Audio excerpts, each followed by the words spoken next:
In the name of Allah the most compassionate the most merciful. शुरू अल्लाह के नाम से जो बड़ा मेहरबान याद रहम करने वाला है। शुरू अल्लाह जे नाले सां जेको वॾो मेहरबान याद रहम कंदड़ आहे। My dear students and worthy viewers, Assalamu alaikum wa rahmatullahi wa barakatuh. I hope you are doing well, and by the grace of Allah the Almighty and with your prayers, I am also quite well. As you know that I always begin my lecture with any poetry belonging to any poet of the world. So maintaining same tradition, I would like to start my today's lecture with the wonderful poetry of great poet of Sindh, Shah Abdul Latif Bhai Rahmatullah Alayh, who says, बुरो हो भंभोर जो आर्याणी उजारियो, बुरो हो भंभोर जो आर्याणी उजारियो, लाथो सब लोकता हाड़े धणी होर, छोरियूं छुरण सिखियूं पुन्हू कयाऊं पोर, आयो सो अतोर जे ॾुखियूं ॾिख विहारियूं. So these were the marvelous lines said by great poet of Sindh, Shah Abdul Latif Bhai Rahmatullah Alayh, who is commonly called Sonu Latif, La Latif, and apart from this, he is also called the poet of love and struggle. After this beautiful poetry of Shah Abdul Latif Bhai Rahmatullah Alayh, we are moving towards our today's angles related to verb to have. So let's start.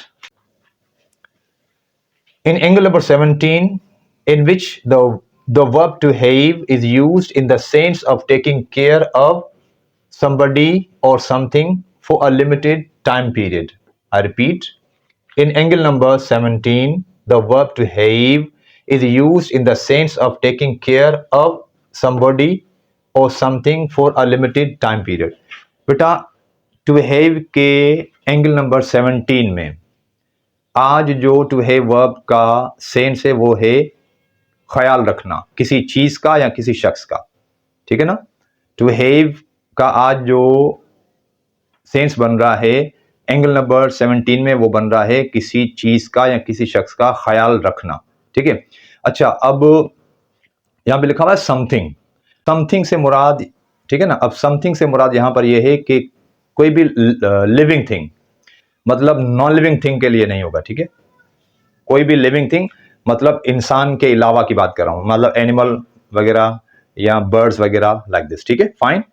So come to its first example, that is could you have our children for 2 days। I repeat, could you have our children for 2 days। बेटा इसका मतलब ये होगा कि क्या आप 2 दिनों के लिए मेरे बच्चों का ख्याल रख सकती हैं। आई रिपीट, क्या आप 2 दिनों के लिए मेरे बच्चों का ख्याल रख सकती हैं। फाइन बेटा। So now we come to another example, that is Sarah had to have her neighbour's old mother for a few hours. I repeat, Sarah had to have her neighbour's old mother for a few hours. Sarah को कुछ घंटों के लिए अपनी पड़ोसन की बूढ़ी माँ का ख्याल रखना पड़ा। सारा को कुछ घंटों के लिए अपनी पड़ोसन की बूढ़ी माँ का ख्याल रखना पड़ा, ठीक है बेटा, fine. So after example number 2 we move towards another example, that is could you have my son until I come back. I repeat, could you have my son until I come back. क्या मेरे वापस आने तक आप मेरे बेटे का ख्याल रख सकती हैं। आई रिपीट, क्या मेरे वापस आने तक मेरे बेटे का ख्याल रख सकती हैं, ठीक है, fine. So after example number 3 we move towards fourth example related to angle number 17, that is she needs a man to have her pet dog for an hour। I repeat, she needs a man to have her pet dog for an hour। उसे 1 घंटे के लिए अपने पालतू कुत्ते का ख्याल रखने के लिए एक आदमी की जरूरत है। उसे 1 घंटे के लिए अपने पालतू कुत्ते का ख्याल रखने के लिए एक शख्स की या एक आदमी की जरूरत है, ठीक है बेटा। आप देख लें मैंने क्या कहा था कि यहां पर लिखा हुआ है somebody and something। somebody से तो मुराद ये है कि कोई भी इंसान, ठीक है ना, लेकिन जो something है, ठीक है ना, something मैंने क्या कहा था कि मतलब इंसान के अलावा कोई भी लिविंग थिंग, मतलब उसका ताल्लुक जानवर से हो या कोई परिंदा, ठीक है। तो यहां पर देख लें आखिरी एग्जाम्पल, एग्जाम्पल नंबर 4 में यहां पर मैंने ये देख लें लिखा हुआ है पेट डॉग, ठीक है। Now pet dog is an animal, ठीक है ना, ये मतलब एक जानवर है, ठीक है।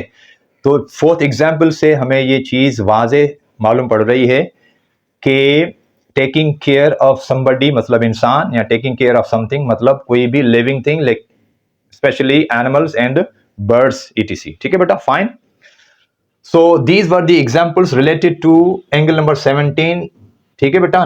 Now we move towards another angle, that is angle number 18, in which the verb to have is used in the sense of showering or showing or giving. I repeat, in angle number 18, the verb to have is used in the sense of showering or showing or giving. I repeat, in angle number 18, the verb to have is used in the sense of showering or showing or giving. बेटा इससे मुराद है मतलब नाजिल करना, ठीक है, या दिखाना या देना. शावर नाजिल करना, ठीक है, दिखाना या देना, उस मायने में हम वर्ब टू हैव को इस्तेमाल कर रहे हैं. ठीक है बेटा, fine.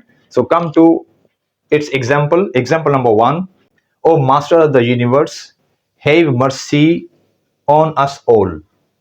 I repeat, O master of the universe have mercy on us all. ओ मालिक कायनात हम सब पर रहम फरमा. देख ले बेटा, ओ मालिक कायनात हम सब पर रहम फरमा. ठीक है. अब मतलब देख ले, यहां पर हैव की मायने हो रही है मतलब रहम करना, रहम दिखाना या रहम फरमाना. ठीक है, फाइन. पहले वाले जुमले में मतलब वो फरमा हम इसीलिए कह रहे हैं क्योंकि यहां पर देख लें मास्टर ऑफ द यूनिवर्स लिखा हुआ है. ठीक है, तो आपको मालूम है कि मतलब एक बड़ी हस्ती, ठीक है ना, मतलब जिसका ताल्लुक अल्लाह द ऑलमाइटी से है, यानी कि खालिक कायनात से है. ठीक है बेटा, खालिक कायनात की बात हो रही है. ठीक है ना, तो जब खालिक कायनात की बात हो रही है तो उस हिसाब से जो ना लफ्ज भी क्या कहा जा रहा है, फरमा. ठीक है, ओ मालिक कायनात हम सब पर रहम फरमा. ठीक है, ओ मालिक कायनात हम सब पर रहम फरमा. ठीक है बेटा, okay. Now we move towards another example, that is none of them had pity on the injured cat. I repeat, none of them had pity on the injured cat. किसी ने भी जख्मी बिल्ली पर रहम नहीं खाया, रहम नहीं किया या रहम नहीं खाया. किसी ने भी जख्मी बिल्ली पर रहम नहीं खाया, रहम नहीं दिखाया या रहम नहीं किया. दिखाया, खाया या किया मतलब हमारी मर्जी पर ये डिपेंड करता है, डिपेंड्स ऑन अस कि in whatever way we want to say Urdu, वो मतलब हमारी आसानी पर इन्हिसार करता है. ठीक है, fine. Now we come to another example, that is there no one to have compassion on this poor person? I repeat, is there no one to have compassion on this poor person? क्या इसी गरीब शख्स पर कोई रहम खाने वाला नहीं है? I repeat, क्या इस गरीब शख्स पर कोई रहम खाने वाला नहीं है? ठीक है बेटा, fine. Now we come to the last example, that is have mercy on this blind boy. I repeat, have mercy on this blind boy. इस अंधे लड़के पर रहम खाओ, रहम करो या रहम खाओ. इस अंधे लड़के पर रहम खाओ. ठीक है बेटा. सो आपने देखा कि आज के जो एंगल्स थे, angle number 17 and angle number 18 में, हमने 17 एंगल में टू हैव की मायने ली टू टेक केयर ऑफ या टू लुक आफ्टर. ठीक है, टू टेक केयर ऑफ या टू लुक आफ्टर. और एंगल नंबर 18 में द वर्ब टू हैव की मायने हमने लिए शावरिंग और शोइंग या गिविंग मतलब नाजिल करना, दिखाना या देना. नाजिल करना, दिखाना या देना के मायने में हमने आज वर्ब टू हैव की मायने में उसको लिया. ठीक है ना. आपने देखा कि आज के लेक्चर में हमने मजीद 2 एंगल सीखे जिनका ताल्लुक था वर्ब टू हैव से. ठीक है, so meaning on the whole, ठीक है, टोटल नंबर इनके हुए 18. So this was all for today's lecture. You know that I mostly end my lecture with beautiful dua which used to be said by Holy Prophet sallallahu alaihi wasallam, who would say, Rabbi zidni ilma, oh my Lord, increase my knowledge. Oh मेरे अल्लाह, मेरे इल्म में इजाफा कर. ओ मुझे रब, मुझे इल्म में इजाफा कर. So until next video, assalamu alaikum and bye bye.